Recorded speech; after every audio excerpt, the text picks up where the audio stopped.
Macabeus, sou aqui Macabeus, estamos aqui com o Lucas Montano, nosso primeiríssimo podcast aqui da GabiConf. E imagino que muitos de vocês já devem conhecer o Lucas Montano, do canal Lucas Montano. Ele é um dos YouTubers da Bolha Dev com mais inscritos no YouTube, com mais seguidores no Twitter. Mas, Lucas, você poderia só se apresentar brevemente para caso alguém daqui vive numa caverna e ainda não te conhece, por favor? Claro. Muito obrigado pelo convite, Macabeus. Cara, me apresentar, vamos ver. Eu sou o Lucas Montano, do canal Lucas Montano, como foi dito.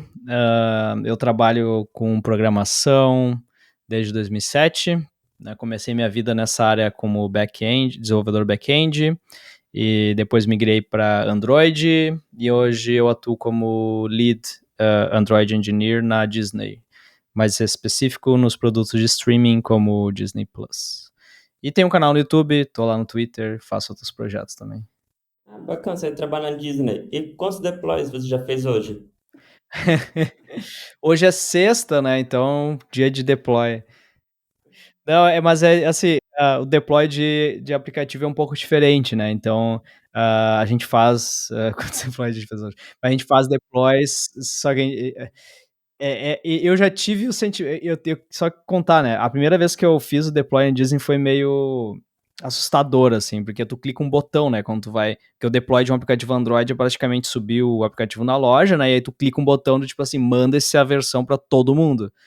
E a gente é bem conservador, né? E aí a gente sempre começa lá, coloca pra 5% no primeiro dia.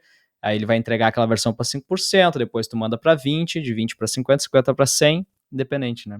Eu botei lá, ok, vamos entregar só pra 20%, né? Botei lá, pum, vamos entregar. Daí apareceu ali assim o aviso, né?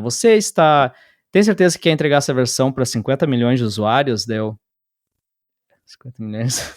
Não, 50 milhões não, era tipo 40 milhões de usuários, deu. Tá alguma coisa errada, daí eu fiz. Cara, é isso mesmo. Daí eu fiquei. Caralho, 20%, 40 milhões de usuários. Foi bem Sim, assustador o que botou. mesmo porcentagem baixa é muito número absoluto, sim. É. Sim. Mas foi incrível fazer o deploy, né? A puta experiência. Primeira vez que eu tinha na carreira passado por algo nessa magnitude, né? Sim, sim, é bom fazer a coisa em escala, e você conhece pessoas que estão usando, não só fazer uma coisa que é para um grupo pequeno, mas fazer para 40 milhões dá um impacto na realização pessoal, imagino eu, bem grande nisso. Dá um sentimento legal, assim, sabe? Sim. De ser É, usuário. mas já mudando aqui um pouco o assunto, que é o seguinte, nós também temos, além da meta de fazer 100 deploys por dia, nós também temos a meta de ter no máximo 0 dias sem falar de AI, então já vamos falar sobre AI, que é só o seguinte, teve algum momento particular em que te deu assim, esse clique que a AI não seria só um hype passageiro, mas ser um ponto de inflexão que realmente muda como é que os programadores vão desenvolver novas aplicações daqui para frente, em algum momento que, tipo, nossa, isso daqui é outro mundo, isso daqui é algo que tem que me aprofundar e falar e estudar todo dia. Sim, eu acho que até o pessoal reclama muito, né? Que eu lá no canal falo muito de eles perguntaram esse dia, por que que tu não fala de um novo framework, o JavaScript? Todo dia tá surgindo um novo, daí o cara, tipo, o bagulho, isso não vai mudar a tua vida, tá ligado? O novo framework, alguma coisa específica assim, não vai mudar os teus próximos 10 anos de carreira na área de tecnologia. A única coisa que pode mudar é IA e depois computador quântico, tá ligado? Então, é as coisas que eu me interesso de ler. E então eu comecei a me interessar a ler sobre inteligência artificial, acho que desde que saiu o paper lá dentro do Google, que saiu não assim, quando saiu o paper eu fiquei sabendo, né? Desde que começou a se falar do Attention is All You Need, e deu aí a porta inicial do que a gente vê hoje de modelos generativos, né? E aí a gente tava no Natal, cara, viajando com os amigos, e tem um amigo meu que é muito entusiasta, assim, mais que eu. E ele falou, cara, é isso, acabou. E ele tava mega pessimista naquele Natal, assim, eu acho que eles tinham lançado o GPT-2, eu acho. Foi perto de dezembro, então não sei se foi 1 ou 2, mas ele falou, cara, é isso, vamos tirar leite dessa vaca o quanto a gente puder de ser desenvolvedor, porque vai acabar para nós. E aí ele foi todo naquele rant, tá ligado? Me explicando tudo e eu, cara, mas não pode ser, tá ligado? Não pode ser tão bom assim. E aí eu fui experimentar, daí eu vi, não, pá, se pá, ela gera código, mas ela não consegue raciocinar como eu. Então, desde aquilo eu comecei a testar cada modelo que surge para ver o quando que eles vão me substituir, né?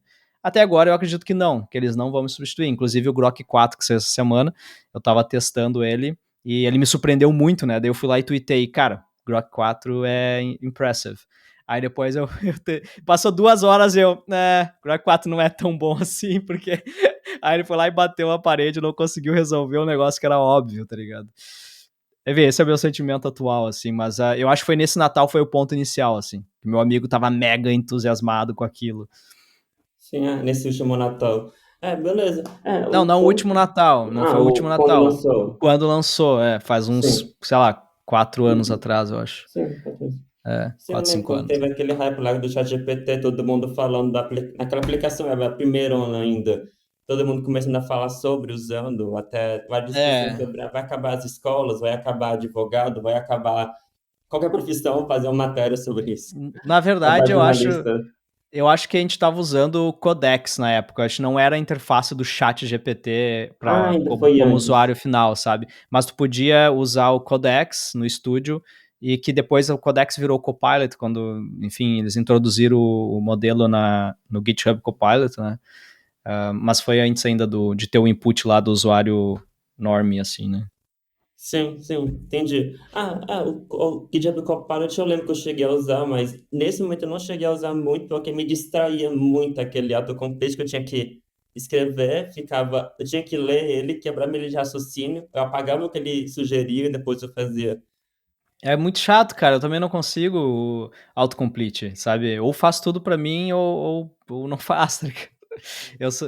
O autocomplete me engana muito. Eu gosto muito do autocomplete de uma linha, que é uma Mas não de experiência que eu parágrafo, legal. assim, não Não de de porções parágrafo, inteiras. Sim, sim. de uma linha Hoje em dia eu legal. estou mais acostumado. Uma coisa que tinha até no VS Code, mas depois acho que tiraram, não lembro agora, eu desabilitei para mim, que ele sugeria não a linha seguir, mas sim qualquer linha daquele arquivo. Aí Uhum. nisso me distraía muito também, porque eu tinha que mover o cursor, mover onde você estava no contexto. Putz. Sim, tem É gente chato. que gosta, eu não, para mim não funcionou pelo menos. Não sei. Mas além de completar código, essas sugestões, você por acaso também está usando AI nos seus vídeos para você poder editar, fazer thumbnail, sem contar a tradução automática do YouTube e os títulos que é imposta? Sei. Sei contar. Bom, pra thumbnail, sim, com certeza. Principalmente. Não, assim, eu acho ridículo a galera que usa na thumbnail que modifica o rosto da pessoa, tá ligado? Sei lá, tipo o MrBeast faz assim. Mas no último vídeo que eu comparei o Grok 4, né? A gente tinha os gráficos do Grok, o quanto melhor ele era do que as outras IAs. E aí eu peguei um gráfico, tava mega escroto o gráfico, porque foi um print da demo que o Elon Musk tava fazendo. Cara, eu tirei aquele print, mandei pro ChatGPT e falei assim: me dá só os gráficos e aí ele me deu os gráficos. Daí ele fez bonitinho. Daí eu coloco o logo no topo. Daí ele colocou o logo de cada IA no topo. Então, se tu for ver a thumb do vídeo do Grok 4, aquilo tudo foi gerado pelo ChatGPT. E ficou perfeito, assim, ficou muito bom. Inclusive, muda o gráfico, tinha ao contrário, né? O fundo era branco com as coisas coloridas. Eu falei, não, eu quero um fundo preto porque minha thumb é preta. Daí ele inverteu as cores e fez bem, bem direitinho, assim. Então, para thumb eu tô usando. Para cortes, a gente tentou usar, tipo assim, pegar a transcrição usando o Gemini. O Gemini, ele conecta direto no YouTube com uma API interna, então ele consegue pegar trechos reais da transcrição, então tu não precisa fazer o download da transcrição, fazer o upload pro ChatGPT. Se tu usar o Gemini, tu bota o @YouTube e o link do YouTube, ele te dá o que tu pedir sobre aquele vídeo. E aí, a gente tentou fazer cortes, assim, através dos momentos, os segundos específicos das melhores coisas que eu falei, mas fica muito tosco, assim, ele não consegue sacar algumas coisas que uma pessoa que assistiu o vídeo consegue, sabe? Então a gente não conseguiu usar para esse fim também. Um, então no canal eu não tenho usado muito, cara, é muito difícil. Para fazer busca, pesquisa, sim. Então, tipo, aconteceu tal coisa semana com aquele rapaz lá que tava trabalhando em 4, 5 startups do Vale do Silício ao mesmo tempo, o Sohan. Cara, eu botei no Grok, tá ligado? Me vê os melhores tweets sobre o caso do Sohan. Daí ele vai lá e te dá os tweets. Daí tu entra nos tweets, daí tu grava o vídeo reagindo àqueles tweets, sabe? Então, eu não peço pra ela escrever um script, mas eu peço pra ela fazer uma busca pra mim, assim. E pra isso o Grok integrado no Twitter, tipo, tá fenomenal, assim. Sim. Quando eu tava querendo usar AI para fazer buscas, eu usava mais o Perplexity. Não porque são. É só porque eu, sei lá, ouvi falar que era bom, eu fui usar também de graça. Para mim não fez muita diferença, tá? Mas para busca eu tava usando o Perplexity. Mas bacana ver como você tá usando para fazer os vídeos. Até na GabyConf, eu cheguei a usar AI para tirar o ruído, porque tem vezes que tem a captura do áudio no auditório, às vezes não fica muito bom. Uhum. Aí até tem um microfone de lapela, mas precisa esquecer de ligar a lapela, então tinha o microfone do ambiente, usava ele, mas pegava ruído da porta, etc. O ruim é que quando estava usando AI para poder tirar os ruídos, era porque a voz ficava meio robótica. Fica, é. Funcionava, ficava menos pior do que com o ruído, mas ficava robótica e também tirava a interação do público, como os aplausos, por exemplo. Sim. Eu fiz uns experimentos com Eleven Labs, fazendo um clone da minha voz, né? Então, tem um plano Pro lá que tu grava a tua voz, 8 minutos tu fornece, e ele cria cópia da tua voz, ele clona a tua voz. E aí, a gente chegou a usar, eu cometi um erro numa publi, eu acho que a gente tava fazendo, e eu ia ter que regravar todo aquele trecho, né? Porque eu falei lá o cupom, alguma coisa errada. Aí cara, a gente substituiu só o valor no áudio usando a minha voz e não precisou regravar, sabe? E ficou perfeito, assim, porque o clone daí Nossa, ficou bacana, perfeito, né? bacana o caso. Né? E eu tô louco que eles lancem algo pro caso que tu falou, né? Imagina tu subir o áudio com ruído, aí tu pega o clone da tua voz e ela consegue melhorar o teu áudio sem quebrar a tua naturalidade da tua fala, sabe? Isso seria incrível, assim, se eles lançassem um produto desse tipo. Sim, um dos que eu estava testando nisso, ele não é que ele regravava, mas justamente ele conseguia criar dois tracks de áudio, um da voz e um do ruído, e depois fazer um Uhum. negativo pelo outro. Aí o ruim é que, como comentei, ficava robótico. Ficava É, até ok, mas não ficava bom. Mas bacana, se conseguirem recriar sua voz sem o ruído. porque se tu vai remover o ruído, tu acaba removendo alguma das curvas, né, tipo do áudio, então acaba ficando mais robótico por conta disso, né. Sim. Mas bacana. E ainda sobre AI, se eu não me engano, você chegou a fazer aquele joguinho, né, que tava tendo aquele hype de fazer vibe code de games com o Levels.io, que fez aquele do aviãozinho que ele conseguiu vender a lua no jogo. Sei. Acho que você tinha feito um também com Three.js, só que para. Acho que foi de alinhador, não era? Como é É, que foi nessa época? cara, foi interessante, assim, porque eu acho que foi minha primeira experiência com o vibe coding, E, cara, foi também impressionante a primeira versão. Aí depois, claro, né, o arquivo main.js ficou com 4.000 linhas de código. ah, então começou a quebrar, né? Ele começava a implementar algumas coisas, quebrar outras. Mas é incrível, assim, porque a gente tem dois tipos. ah, Atualmente tem dois tipos de dev, né? Tem aquele dev que acha que, tipo, cara, AI é tudo, vai roubar nosso emprego. E tem dev que acha que, não, AI é lixo e não sabe fazer nada. Só que normalmente esse cara que fala que a IA não sabe fazer nada é que ele não sabe escrever o prompt. Daí a galera pode me zoar porque, tipo, o Lucas acredita no prompt engineering.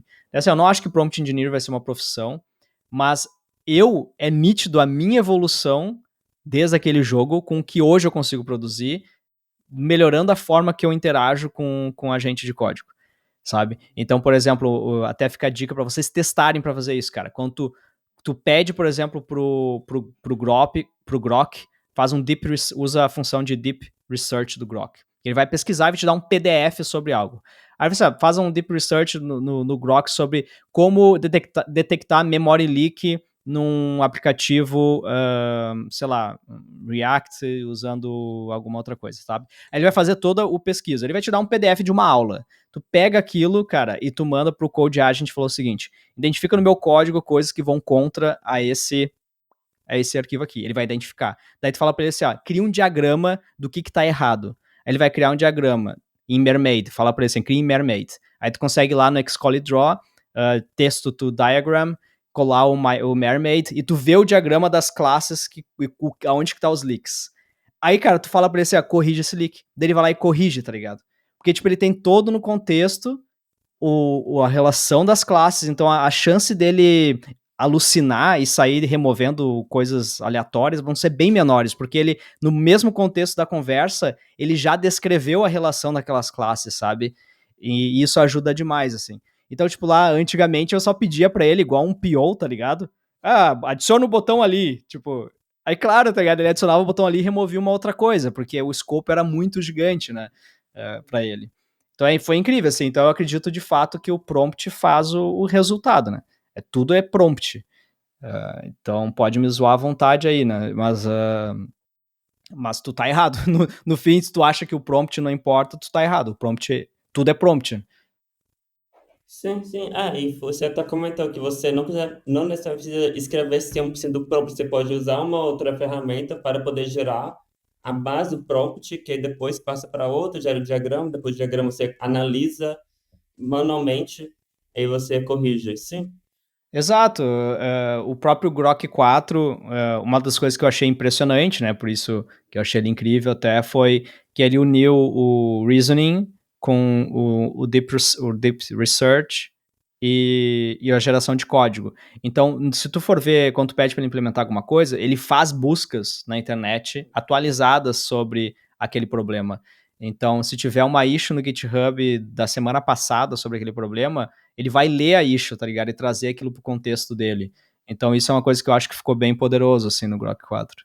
Sim, eu também, quando estava usando o GitHub Copilot, mas com o Cloud Sonnet, tem vezes que eu coloco já vê a documentação nessa URL, e aí ele já reduz a chance de ele alucinar chamando funções que não existem. Porque, cara, vendo a documentação, o que é que existe e o que não estiver lá não vai existir. Então, não vai alucinar dando parâmetros que não existem. Sim. Além desse joguinho que você fez com Vibe Code Game, sem necessariamente ser com AI, pode ser com AI, sem AI, teve algum projeto pessoal que você fez que, sei lá, que você ficou orgulhoso com o que conseguiu fazer?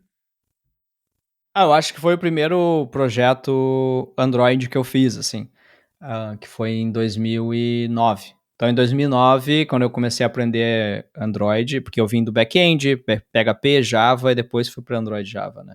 E o primeiro projeto foi um aplicativo de finanças pessoais. E na época, meio que poucas pessoas tinham Android no Brasil, assim, então, tipo, não, Eu não ainda tinha.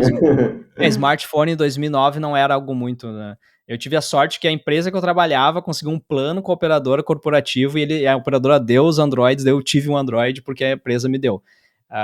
E era uma era uma empresa, tipo, pequena, assim, mas ela, enfim, ela conseguiu esse plano. Aí o primeiro aplicativo foi porque meu irmão controlava todas as finanças numa planilha Excel. Daí ele falou, cara, faz um aplicativo aí, então para controlar as finanças. Daí eu fiz. E aí foi incrível, porque eu tava na faculdade, meu, então eu chegava de noite na faculdade e, tipo, compartilhava com meus colegas e pra eles aquilo era um bicho, tipo, de outro planeta, tá ligado? Então foi muito demais, assim. E aquilo foi me dando mega confiança de eu saber algo que ninguém sabia na época. Aí eu comecei a palestrar sobre isso e aí mostrar o use case do meu aplicativo. E como não tinha muito aplicativo, o aplicativo pegou tração, daí ele bateu tipo 10 mil downloads em um mês, aí 100 mil downloads, ele bateu 1 milhão de downloads, aí saiu até em revista. Aí eu fiquei tipo, cara, aquilo pra minha carreira foi um marco, assim. Foi o que fez eu ficar também nesse mundo de desenvolver aplicativos para Android. Hoje em dia já é impossível tu fazer um aplicativo assim e viralizar só por ser um aplicativo, porque naquela época a galera chegava no churrasco e falava, olha o aplicativo que legal que eu baixei, né? Hoje em dia, qual foi a última vez que tu recomendou um aplicativo para um amigo? Tipo, nunca, tá ligado? Ninguém mais faz isso. Hoje em dia tu tem que vender clickbait no Twitter para fazer as pessoas baixar o teu app, né? Mas naquela época era muito focado, tipo, não, eu vou focar na qualidade desse aplicativo e as pessoas vão gostar porque ele é bom e vão recomendar uma para as outras. E foi isso que eu fiz assim. Então, acho que esse foi o que eu mais me orgulho e vai ser o que eu mais vou me orgulhar para sempre, assim, porque foi um momento muito único. Foi um momento que celulares estavam surgindo, não tinha muito aplicativo e a qualidade do aplicativo importava porque boca a boca era muito importante. E hoje em dia não, hoje em dia a atenção é muito importante. Então, isso meio que quebra aquele negócio do craft, de tipo, tu fazer a melhor aplicação. Tu não precisa mais fazer a melhor aplicação, tu só precisa chamar mais atenção. E isso meio que é foda, tipo, eu acho que é meio deprimente, assim. Sim, entendi. 2009. Nossa, faz tempo, então. Você tá na área pelo menos desde 2009, então. Ou foi o que fez você querer começar a entrar em computação? Ah, você trabalhava com back-end na época. Eu comecei a programar em 2002. Então, em 2002 comecei com VB, e aí do VB eu fui pro PHP em 2007, e aí eu consegui meu primeiro emprego. Então, porque eu tinha 12 anos em 2002, então dos 12 aos 17 eu ficava só zoando mesmo no computador em casa. E aí, quando eu fiz 17, eu já estava daí matriculado na faculdade, consegui o estágio. Aí foi assim o início, né? Sim, ok, entendi. Então você comentou sobre projetos que você fez de finanças pessoais, teve seu do jogo, acho que Vibe Code Gaming. Uma outra pegada que você está fazendo agora, está fazendo bastante live, até fez uma live recentemente anunciando o novo release, que foi com Pessoa. Você pode falar sobre o Pessoa só para quem, por acaso, ainda não conhece o que é que ele faz? O Persua é basicamente um wrap de modelos de IA. E atualmente, então, ele é um aplicativo desktop, tu instala no teu Windows, macOS ou Linux. Linux a gente tá no Alpha Canary, então, tipo, só para usuários Alpha privado, assim, porque no Linux tá dando muito problema. Mas ele é um aplicativo desktop que basicamente ele fica oculto total na tua máquina para outros aplicativos não identificarem ele. Numa videochamada, tu pode compartilhar tua tela tranquilamente e fazer perguntas para IA que ninguém vai ver que tu fez as perguntas. Eu não recomendo usar para roubar a entrevista, porque eu não acredito nisso, mas é um caso de uso mais, digamos, que todo mundo fala a respeito, que viralizou na gringa também, com outra software parecido, né, do Roy.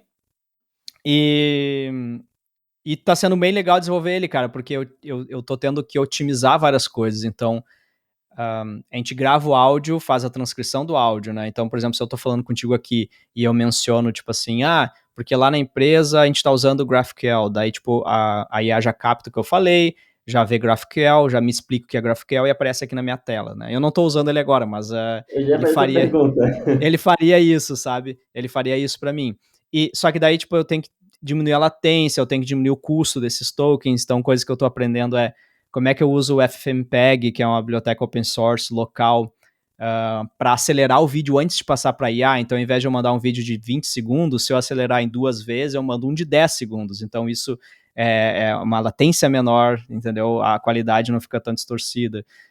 Como é que eu, por exemplo, tiro um print da tela e vou mandar para IA? Eu posso mandar em PNG, JPEG, WebP, qual o tipo de formato do arquivo eu uso, o qual tem que ser a qualidade mínima para a IA entender aquela imagem e eu trafegar menos dados na rede. Então, tipo, tá sendo uma experiência muito incrível, assim, tecnicamente.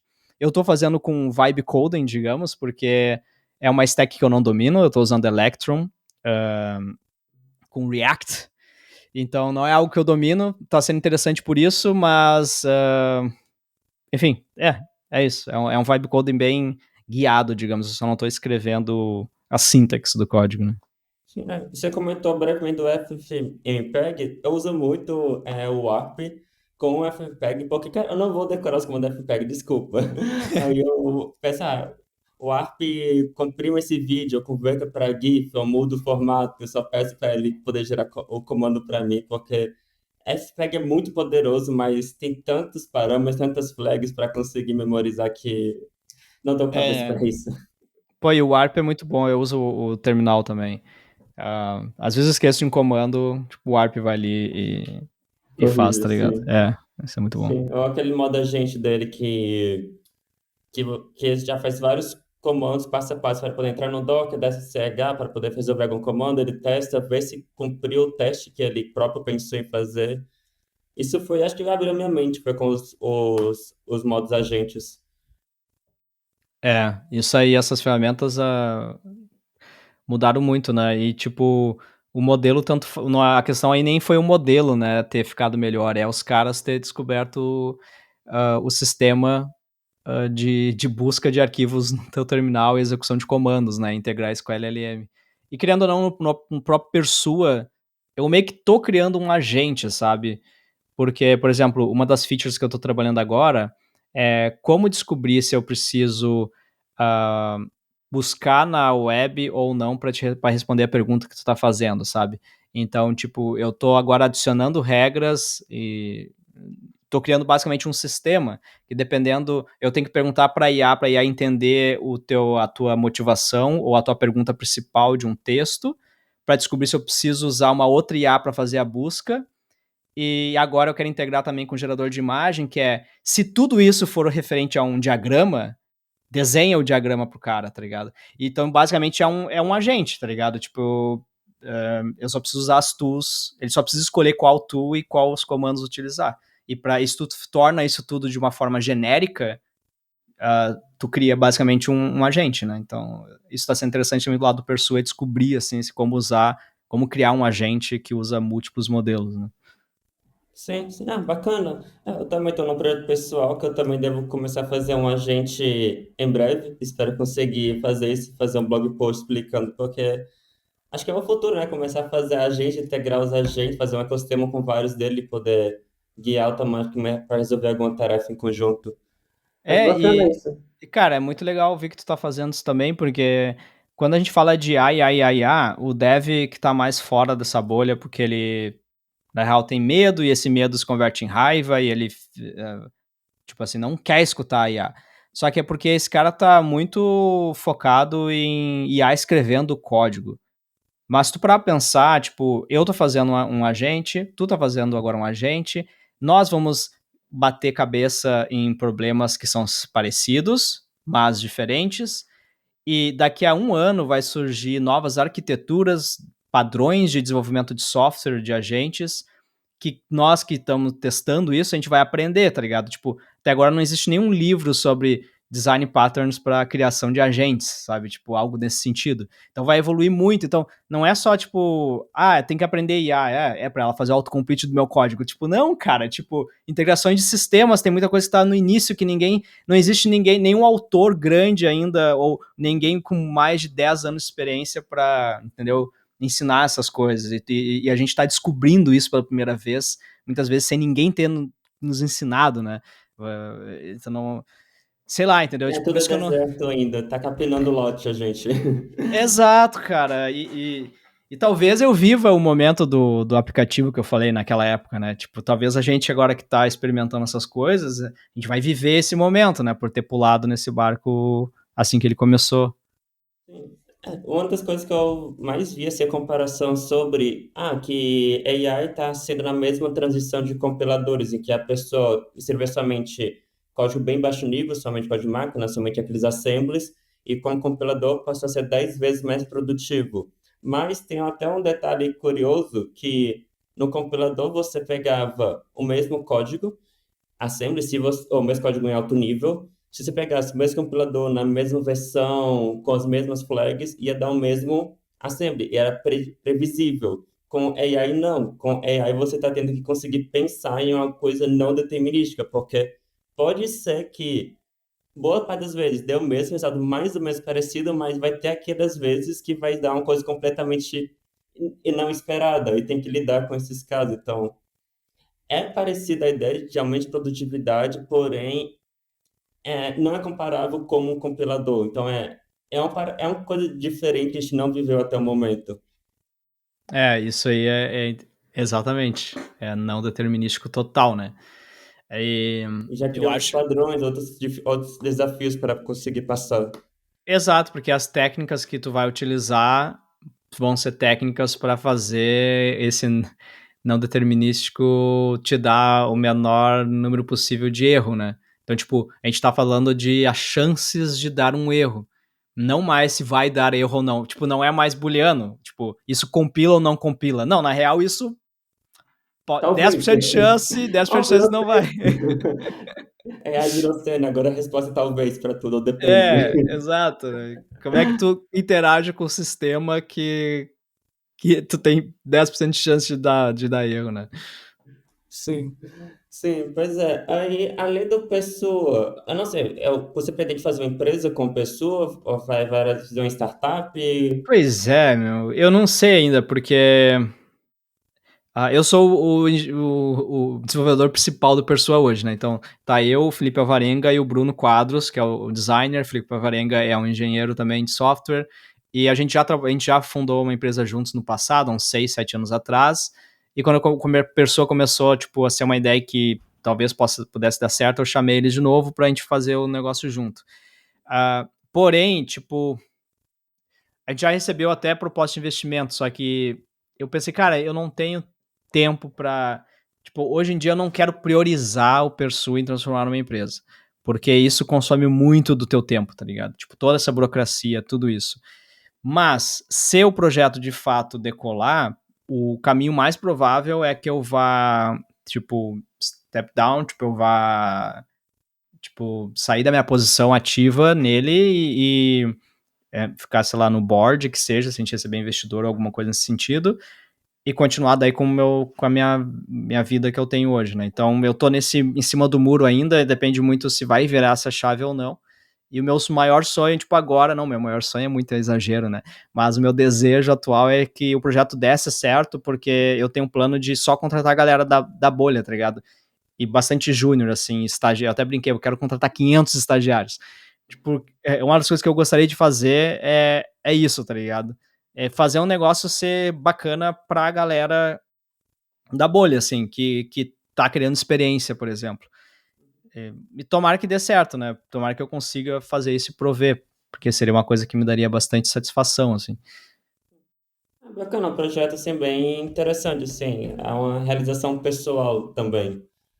Sim. É uma válvula de escape, né? Porque é legal, assim, tu conseguir fazer um negócio que tu controla, né? Tipo, é legal também o trabalho, trabalhar na Disney é foda, assim, tipo, eu curto muito. Mas também é legal fazer um outro projeto onde tu consegue, sabe, guiar um pouco mais, assim, o destino. Sim, que você deve ter mais autonomia para poder realizar o que você quer fazer no momento. Exato. Sim. Esse você comentou que chegou a fazer empresa antes, então você já teve o seu momento de startupeiro. Já, a gente, em 2015, a gente cofundou a Planejei, eu, o Alvarenga, o Bruno e o Aníbal Solon, e o Eduardo, nós éramos 5. E tudo técnico, né? E eu confundei em cima da ideia do Finanças Pessoais, daquele aplicativo lá que estourou. E a gente captou investimento, a gente captou com o acelerador do Vale do Silício naquela época, depois investidores anjos, e a minha vida durante 3 anos foi isso, sabe? E o final da história foi eu vendendo o carro e botando tudo na empresa e fracassando, tá ligado? E fracassamos por diversos motivos, assim. Então, empreender no Brasil é modo hard, empreender em fintech, na área de finanças, é mais difícil ainda. A gente escutou muita coisa, a gente escutou muitos sonhos, recebemos muitas propostas que a gente negou por conta de ego.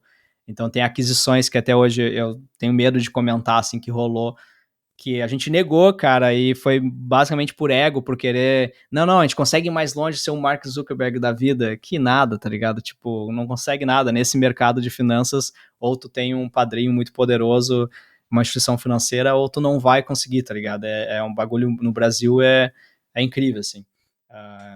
Desde banco, instituição financeira pedindo pra gente assinar um contrato que a gente sabia que era contra uma lei do Banco Central, mas eles queriam nos usar como, sabe? Tipo assim, o banco gostaria muito de fazer essa inovação, Como laranja, mas a algo gente. assim? Não, mas é como imagina que tu é um banco, tu tem que, né, passa por diversas Regulamentações, análises. regulamentações e tu quer experimentar uma coisa, tu acha essa startup, essa fintech que pode experimentar essas coisas por ti, tu entra como um investidor, mas sem responsabilidade nenhuma, e tu consegue aprender porque tem acesso àqueles dados, certo? Então tu tem só o ônus, tu só tem o bônus, tu não tem o ônus nenhum. E o contrato, por conta de uma cláusula que definitivamente dizia, tipo, cara, a gente não pode fazer isso, tá ligado? E aí tu começa a descobrir, pra gente fazer isso, a gente tem que ser um birô de crédito, a gente tem que ser, tipo, uma Serasa da vida, que a Serasa não é mais Serasa, né? Não é a Serasa, é aquela que é até internacional.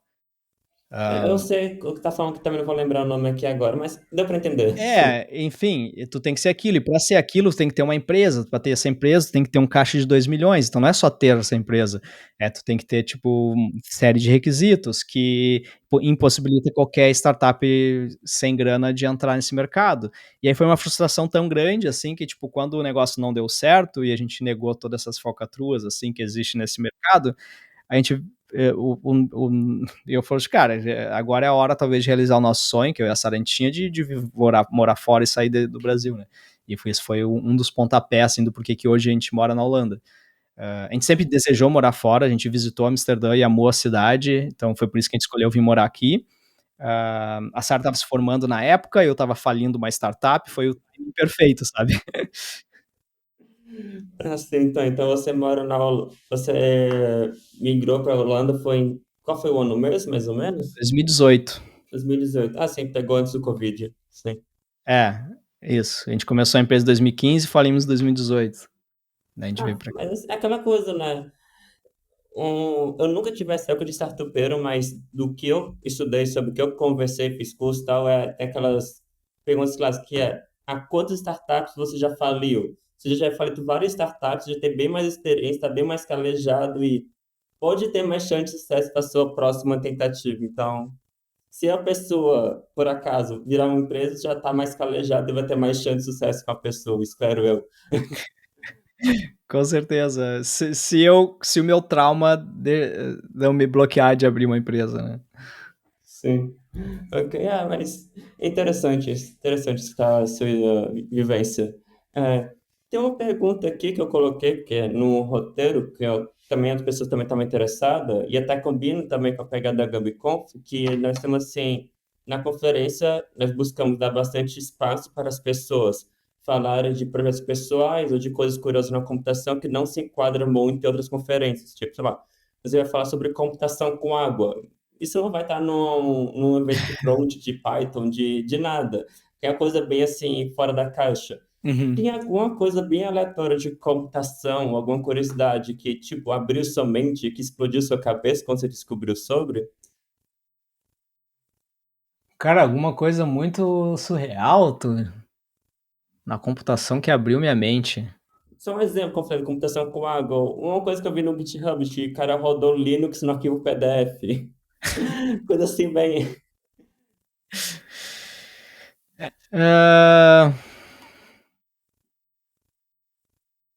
Ah, cara, não tem muito, não. Não consigo lembrar. Bom, eu já tinha ouvido falar que dá para armazenar, enfim, se tu consegue, qualquer coisa que tu consegue armazenar 0 e 1 é animal, assim. Então, qualquer coisa que tu consiga fazer isso usando carbono, eu acho foda, assim, também, sabe? Ah, tipo, programar células, esse tipo de coisa, eu tenho certeza que eu ia achar muito da hora. Ah, sim, eu vi que tinha algumas pesquisas sobre conseguir armazenar arquivos de computador em DNA e conseguiria armazenar teras de bytes em espaço muito pequeno, assim. É, isso aí eu acho que seria muito da hora. E computação quântica, mas ainda a gente está muito longe de conseguir programar nisso, né? Tem algumas. Tu até consegue em algumas, tipo, simuladores e tal, tentar programar alguma coisa com Q Sharp da Microsoft, mas eu fiz só um Hello World lá e foi isso. Mas fica muito Tem até distante, aquela né? live que o Akita fez no podcast, ainda tá no meu to-do list para assistir. Eu não vi ainda como é que. Ah, tu não chegou a ver? Não, tá, eu vou ver no final de semana. Sim, mas pois é, comentaram bastante sobre isso. É, já partindo aqui para o encerramento, só duas perguntas aqui só para encerrar. Estamos na sexta-feira, tem um final de semana inteiro aí para consumir conteúdo, poder. É, tem alguma recomendação de algum conteúdo técnico que você tenha visto recentemente e você recomendaria? Algum blog post, algum vídeo, tutorial, ou repositório, um GitHub, um tweet? Ah, Tanta Pior que eu coisa. vou. Pior que eu vou deixar vocês tudo na mão, porque, cara, eu não tenho consumido muito, cara, conteúdo. Não tenho mesmo, assim. Ah, então até é uma vergonha falar nisso, né? Mas eu não tenho, eu não tenho Depois estudado que com passa mais referências tempo é nenhuma. criando do que consumindo, depois passa mais tempo consumindo do que criando. Sempre tem esses ciclos. É, e eu tô bem no ciclo do Pursue, então, tipo, todo horário que eu tenho eu tô dedicando a investigar coisas nele. Então, infelizmente, eu não tenho nada agora que me vem na cabeça mesmo. Estou parecendo meio otário, assim, né? O cara lá acha que não pode aprender nada. Não, eu acho que eu deveria estar pegando um tempo pra ler, tá ligado? Mas, infelizmente, eu não tô tendo esse tempo mesmo. Ah, sim, não, sem problema, sem problema. tem esses momentos também que tem que ficar mais focado numa coisa, sem ficar distraído lendo ou assistindo o que não é o que está colocando a mão na massa. É, e aí quando eu vou assistir alguma coisa, assisto algo mais light, tá ligado? Tipo, não ter assistido nada muito Algo técnico. lá, tipo, que não é técnico, tipo É, que série da não é técnico. Netflix. É, algo nesse sentido. É. Sim, ok. Não, de boa, então, recomendação de algum conteúdo não Série, série, técnico. da, série do Disney Plus, né, quero dizer. Ah, sim, série do Disney Plus, no caso, verdade, tem que favorecer a empresa. É. Eu tava vendo alguns filmes da Disney antigos a propósito, aqueles filmes clássicos, tipo Peter Pan, Alice, Faz Maravilhas, tudo meu preferido, gosto muito da Alice naquela parte do Chapeleiro. É uma das minhas cenas favoritas de filme, porque, tipo, eu sei que Alice é o filme da Disney é pra criança e tal, mas tem um livro que é mais aprofundado e eu gosto muito da parte do Chapeleiro porque mostra que você tem que tá contente não somente no dia do seu aniversário, mas todos os dias são dias especiais para você. Então, comemore todo dia que você esteja vivendo, não somente um deles. Sim. Não, tem várias mensagens muito massa, cara. Acho que o último que eu vi, assim, de desenho foi aquele Inside Out, sabe? É, dos sentimentos lá e tal. Que lá eu achei Que muito tem a da hora. alegria, que tem a tristeza, que também tem no último filme, que era a ansiedade.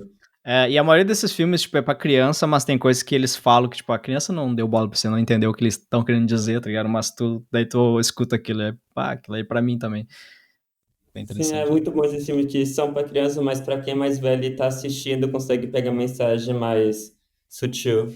É, deve ser foda fazer esse tipo de roteiro. Tenho certeza que aí não é a IA que faz esse roteiro, Ah, porque sim, é verdade. muito profundo. Sim. Mas é isso, então. Obrigado aí, Lucas Montano, por inaugurar aqui o podcast da GambiConf.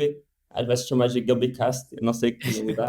E Gambi é porque é por causa de gambiarra? Exatamente, Gambi de gambiarra mesmo. Só respondendo, aproveitando esse gancho, que é que a GambiConf foi inspirada num evento americano, que é a Bug Bang Con, que também tem essa mesma pegada de ser evento para falar de palestras e conteúdo que não se encaixaria em outras conferências, tipo, como por exemplo, fazer um jogo no arquivo PDF, que foi onde descobri a Bang Bang Conf, a partir dessa palestra.